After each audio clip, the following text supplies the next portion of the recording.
Hey guys, it's Danielle. I just wanted to make this video because I just started doing plexus. I became an ambassador for plexus, and my sponsor told me she wanted me to write down a why list of why I wanted to do this. So the first thing that came to my mind was my daughter and the financial stability that I could get with doing this.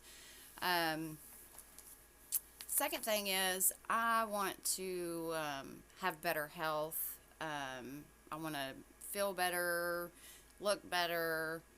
I want to live as long as I can for my daughter, and I also want to help people feel better, look better, feel better about themselves, have better self-esteem, those kinds of things.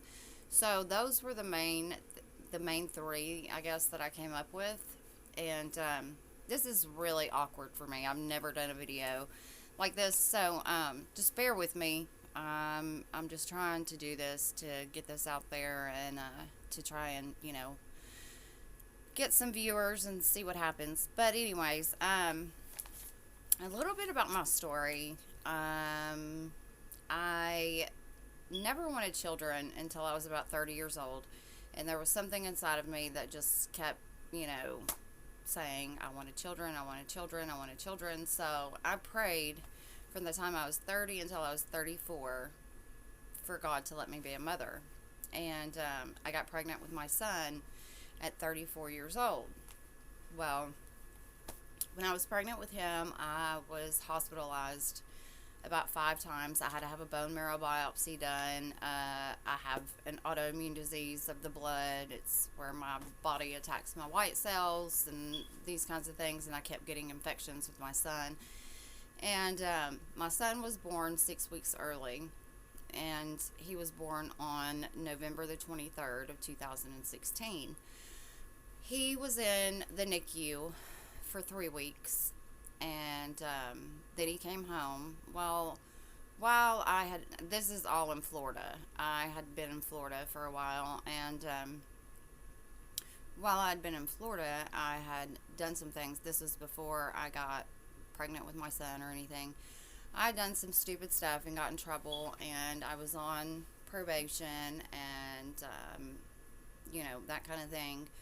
Well, I did something else pretty stupid, and it caused me to violate my probation. And I can't believe that I'm telling you guys all of this, but I've watched videos, and this couple that I like watching, they said just be very transparent, so that's what I'm trying to do. And so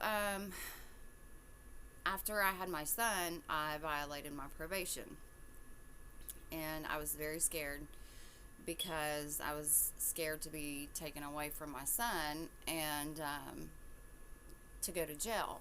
So my son came home after 3 weeks in the NICU, and I feel like I didn't even get to enjoy him because I was so scared about, them coming to pick me up and take me to jail and all of this stuff, and I just thought that would be my worst nightmare come true and everything. So one morning at about 5:30 in the morning, they came and kicked my door in, and I was standing in the bathroom, behind the bathroom door, with my son, and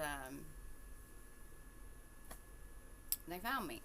So I had to give my son to his father, and I kissed him 3 times on the back of his head. They proceeded to take me to jail. I got to jail.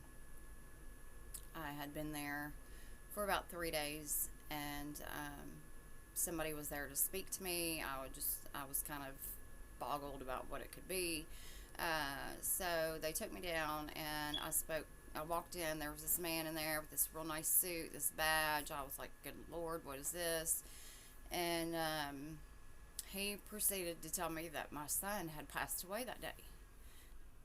And this was January the 7th of 2016. It was the day after my 35th birthday. And I just couldn't believe it. I was screaming and banging on the desk and saying things that I probably shouldn't have said, and just screaming at the top of my lungs.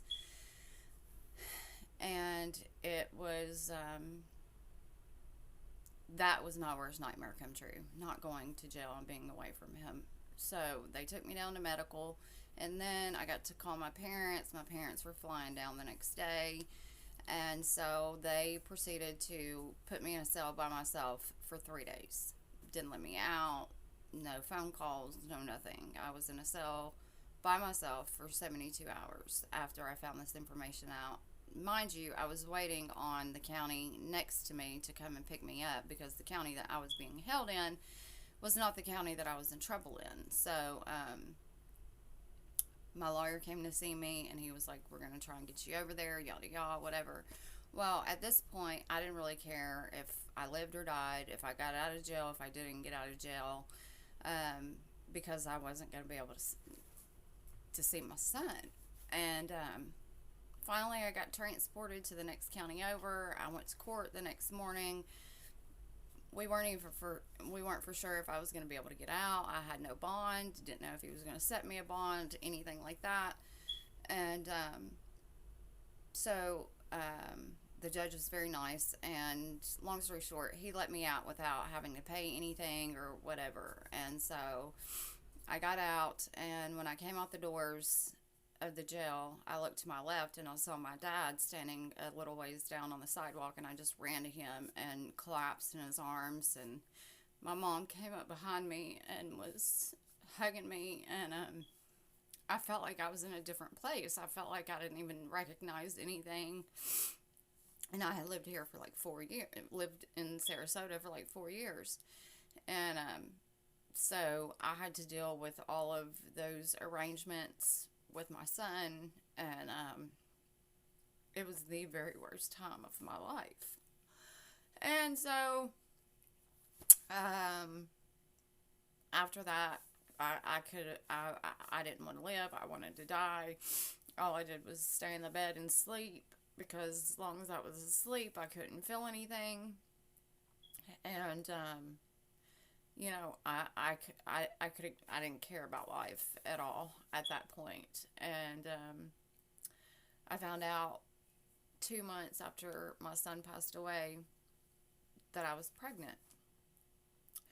And I was not excited about it at all. I couldn't get happy about it, because I knew it wasn't my son. It wasn't going to bring my son back. I was kind of disappointed. I didn't want to be pregnant. I didn't want to have another child, because it wasn't going to be Bennett. And so, and I felt like if I got happy about it, it meant that I wasn't sad about him passing. Just all these feelings go through you when you're going through the grief process. And so I was pregnant with her, and I remember the first time I went to buy her some clothes. I was in the baby department, and I kept seeing stuff that I had gotten for Bennett and stuff that he had, and I couldn't even do it. I had to leave. I had to leave the store because I was in tears. I couldn't even buy my daughter anything, because all I kept seeing was stuff that my son had. And so I finally, towards the end of my pregnancy, I was excited about having my daughter, but I just knew that, I didn't know when she arrived, if I was going to feel that same way, if I was going to look at her and think, she's not my son. And that's exactly what happened. I had to have a C-section. My water broke when I was at the doctor. I had to have a C-section. And I looked at her after I had her, and I was just like, well, this isn't my son. This is terrible to say. I didn't think she was as pretty as my son. I didn't think I just didn't think she was as perfect as my son was. And it breaks my heart to say that now, because she was perfect. But at the time, I just couldn't feel that way. And so some things happened, and I had to come back to Tennessee, and Nora's father had to stay in Florida. And I never wanted to come back to Tennessee because I had warrants here that from things that had happened about 5 years earlier, and that's the whole reason I went to Florida, was to get away from that. So I knew I was going to have to deal with that when I got back, and my parents knew about it. My parents got me a lawyer before I even went back to Tennessee, and so it wasn't like it was a surprise to them or anything like that. And so the deal was I was going to go turn myself in. My parents were going to bond me out. My attorney was going to try and get me a deal, this, that, yada, yada, whatever. And that's not the way it happened.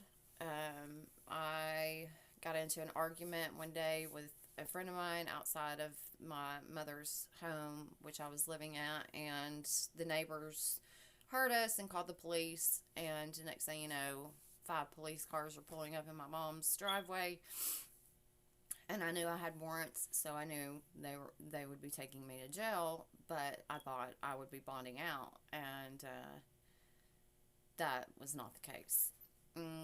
I got to jail. I tried to call my parents. They weren't answering. My mom finally answered, told me they weren't going to bond me out because I had a hold in Robertson County over something, failure to appear for something, and they said that I didn't tell them about that, which I had completely forgot about it. Anyways, long story short, I spent 64 days in jail. I got out of jail June the 10th, I believe. 2 days later, I checked myself into treatment at the Next Door in Nashville, which is a wonderful place.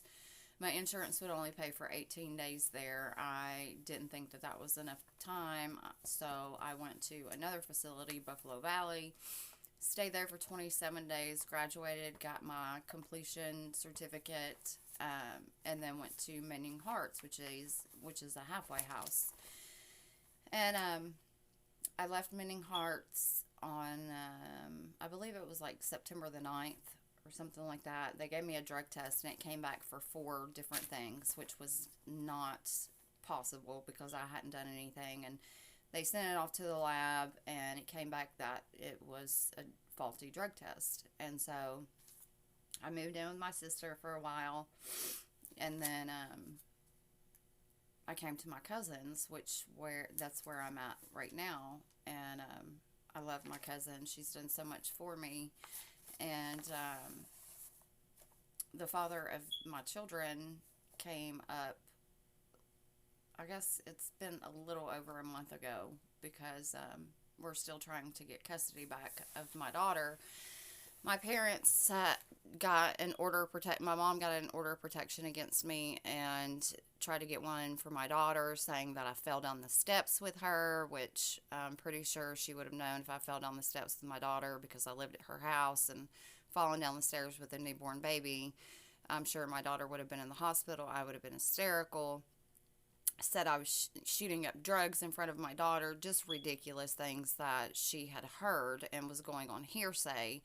And I know the person that she heard it from, and I'm not going to disclose their name, but nothing that comes out of their mouth is the truth. My parents always say if her mouth is moving, then she's lying, but they, want to believe her when she said these terrible things about me, which was not the truth. I'll put my hand on the Bible and swear to it. So, now I am trying to get my daughter back, and I'm trying to learn to live a new way of life, and I have been doing that since April the 9th when I went to jail. I want to be a better person. I want to be a better Christian, and by the grace of God, He has gotten me this far, and I know He's not going to let me down now. If it wasn't for Him, I would have never been able to get through my son. Well, I'm not going to say get through. I would have never been able to get this far with my son passing and things like that. And I know that I will get my daughter back. There's a court date, January the 29th, but hopefully my lawyer is trying to work something out with my parents' lawyer so that we don't have to go to trial and all of that stuff, and I can just get custody rights back. I have a place to put over her head. I can provide for her and things like that. So I just wanted to give a little bit of my story, and I'm sorry if that was like long, and maybe some of you think, it was a little inappropriate to tell that much about me, but that all of that has led to this moment in my life and has made me the person that I am today, and I give all the glory to God for that. And I want to keep doing the best I can every single day and be a better person every day that I wake up than I was the day before. And I want to do it for my daughter, because I made my son a promise when he passed away that I would make something of myself and that I wasn't going to let him down. And I know I'll see my son again one of these days, and I want to do that for my daughter as well. I want to be the best that I can be for my son and my daughter, and so that's mainly why I started the plexus thing, is to you know to try basically the financial aspect of it, and just to to do something for myself and to prove to myself that I can do something good and I can help people and I don't have to live the life that I used to live. And so I've never finished anything I've started, and I've just, always made bad decisions, and I don't want to do those things anymore. And I'm just scared to fail. I'm scared to fail at this because I promised my son and my daughter that I would, you know, I would do better for them and I would be better for them. And I was very skeptical about plexus. I've been researching it for 2 years because I've been wanting to do it for that long. And Jennifer, my sponsor, she's been talking to me for about 2 years about it, and I've seen tutorials and seen how this has really helped people in their lives and helped them financially and helped help them feel better and help their mood and their anxiety and their gut health. And it was very appealing to me because I want to be as healthy as I can, and so that I can be here for as long as I can for my daughter. I didn't have her until I was, oh gosh, I don't want to reveal my age. I didn't have her until I was 35 years old. She just turned a year old on November the 27th, and she's just the most amazing thing that I've ever seen in my life. She is just an angel, and she saved my life, so I want to do something for her. So that's a little bit of my story and why that's mainly why I'm doing plexus, is for Nora and for myself. And I hope that whoever watches this enjoys this. I hope that you can get some inspiration out of it, whatever it may be. I just hope that, if I can help one person out there, that would be enough for me. You can go to my website. It's plexusworldwide.com/Danielle _cc. You can private message me. My telephone number is 615-231-0643. Feel free to call me or text me. We can talk about anything you want to talk about, even if it's not related to plexus. But I hope you guys enjoyed this a little bit, and it helped me to get some stuff off of my chest. And I hope everyone has a blessed weekend, and thanks for listening. Just come and see me at my website, and let's see if we can do this together and be a team, because that's what this is about. It is a team effort, and let's hold each other's hands and give this stuff a shot and see what we can do. Because I know if the Lord is in control and we put the Lord first, He will bless us. So God bless everyone that watches this, and take care of yourself. Thanks, guys.